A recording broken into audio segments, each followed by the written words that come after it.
in terms of the Liz Truss era with Kwasi Kwarteng, what did you make of their approach? And because I often wondered, I would never compare her to Thatcher, but I did see something of the, going for something totally different in a different direction, which startled the markets and that kind of thing. But it did seem like a gutsy move to try and shift something so quickly. Was there anything right about that, or could it have worked out?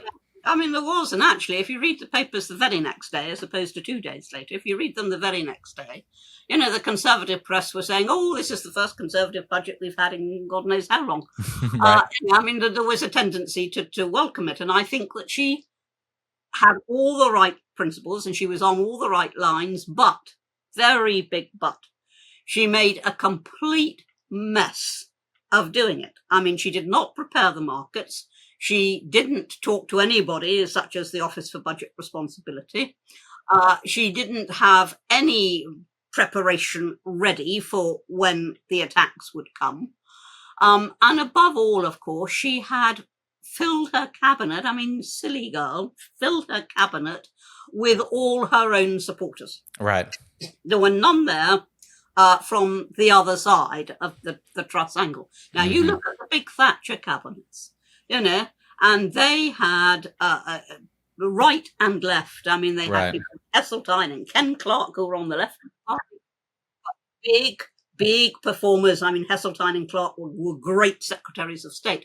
And the point of that is a political one as well as a practical one. And the political one is this: when you're in trouble, if you've got people in the cabinet who depend on you for their positions, they will go and they will talk to the backbenchers of their own ilk who think like they do.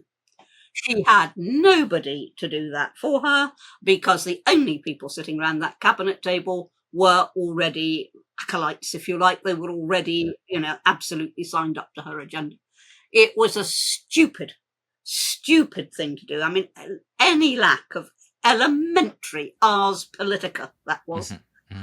And so everything was wrong with the implementation. The theory was fine, though not please all together, all in one go. You don't do that. You don't go at it like a bull in a china shop. You can flag up what you're going to do.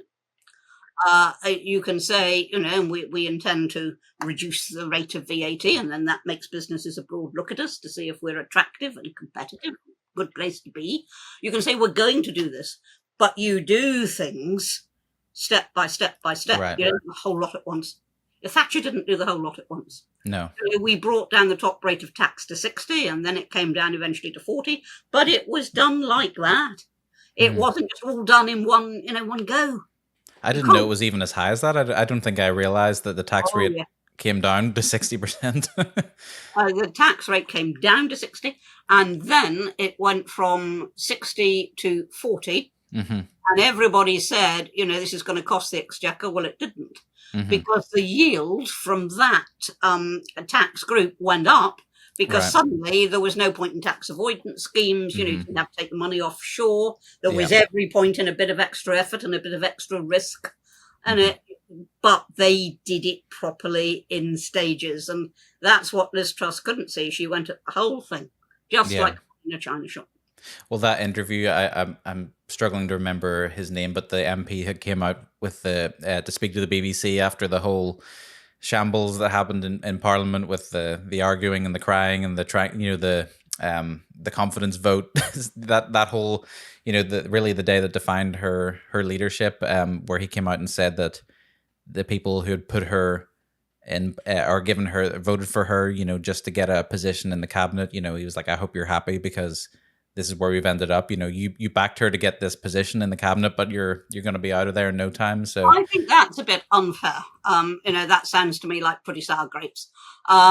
People didn't just back her in order to get a position in the cabinet. They backed her because she was actually advocating conservative policies. Low tax is a big central conservative policy, which we always pay lip service to, but we haven't had in practice for a long time.